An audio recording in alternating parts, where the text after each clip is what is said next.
Се това релевантно на крајот од денот? Што Сенатот излегол? Тоа е релевантно. Американците диктираат светската политика во секој однос и економија, така да тоа е супер релевантно. Меѓутоа јас повторно пак би го вратил назад.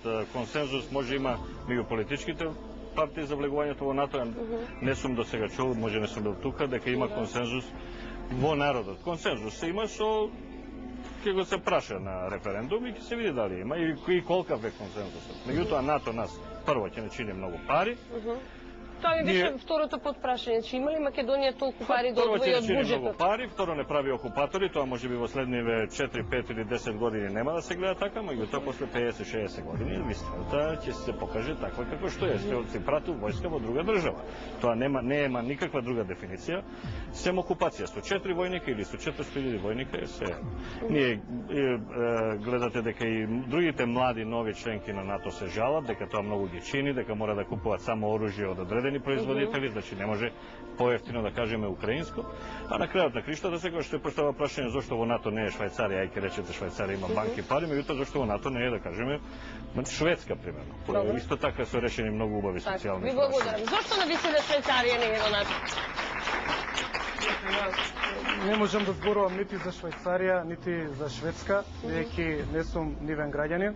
Јас сум граѓанин на Македонија. Македонија има интерес да биде во НАТО, бидејќи НАТО е најмоćната воена алијанса која што ги гарантира границите на нејзините членки и напад врз една нејзина членка предизвикува одговор од сите членки на НАТО. Значи ако сакаме, видите така, ќе имам реплика, ако не сме членки на НАТО, тоа значи дека околните земји ќе не нападнат нас, ќе не окупираат.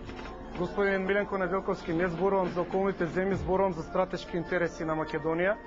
И без разлика што вие мислите дека НАТО е агресорски сојуз и факт, ја мислам дека НАТО е најмоćна воена алијанса во која што членува скоро цела Европска унија и сите нуклеарни сили, односно од Европа и земјите, 3 земји членки со права на вето во Совет за безбедност. Значи, НАТО е продолжена рака која што служи за одбрана. И дефиницијата на НАТО пактот, сојузот е дека тој е одбранбен воен сојуз и како таков Македонија има потреба да биде членка. И ви кажувам дека она што ќе се потроши според мене како оружје или како логистика за наше зачленување, односно што ќе биде годишен паушал, не е ни една десетина од тоа што се краде во Македонија годишно. Добро, ви благодарам. Мислам дека имаме добра солидна финансиска однос. Ви благодарам многу.